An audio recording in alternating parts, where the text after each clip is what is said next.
तो उम्मीदवारों के बीच एक चुनाव में एक उम्मीदवार को कुल वैध मतों के 48% मत मिले, 18% मत अवैध थे। यदि कुल मतों की संख्या 17,500 थी तो दूसरे उम्मीदवार को मिले वैध मतों की संख्या कितनी थी? कुल मतों की संख्या कितनी थी? 17,500। इसमें से 18% अवैध थे। 18% अवैध निकाल दो, यहाँ पर 18% अवैध निकाल दो तो कितने निकलेंगे? इसका मल्टीप्लाई करोगे तो 3150। 17,500 में से,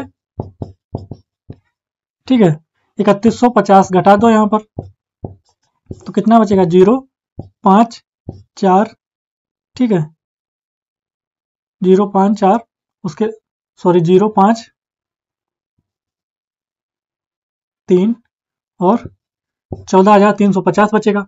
ठीक है, 14,350 बचा। अब चाहिए क्या? दूसरे वाले को कितने मिले थे? 52%। ठीक है, वैध मतों का। तो यहाँ पर एक को मिले थे 48%, दूसरे को कितने मिलेंगे? 52%। तो इसका 52% निकाल दो यहाँ पर सीधे। तो इसका जब 52% निकालोगे तो यहाँ पर इसको काट दो, इसको काट दोगे 26, इसको काट दोगे 50, इसको काट दो 0 से 0, इसको 5 से काट दो, 5 दूनी 10, 5 अट्ठे 40, 5 सत्ते 35।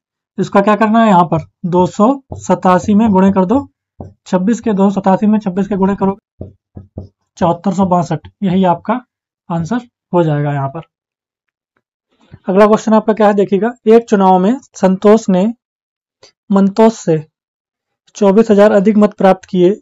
यदि मंतोष और संतोष ने कुल मतों के क्रमशः 30% और 40% मत प्राप्त किए तो कुल मतों की संख्या ज्ञात कीजिए। तो एक को मान लेते हैं हम यहाँ पर, मंतोष को एम, संतोष को एस। मंतोष को मिले हैं 30%, संतोष को मिले हैं 40%। लेकिन संतोष ने प्राप्त कितने किए हैं? 24,000 अधिक मत प्राप्त किए। और यहाँ पर परसेंट में कितने प्राप्त किए हैं उसने अधिक? यहाँ पर 10% का अंतर आ रहा है। तो 10% बराबर उसने 24,000 अधिक प्राप्त किए हैं। तो 1% बराबर यहाँ पर वैल्यू निकालेंगे तो कितना निकल के आ जाएगा? 2400। ठीक है, 1% निकल के आ जाएगा 2400। हमको चाहिए कितनी है? टोटल मतों की संख्या चाहिए।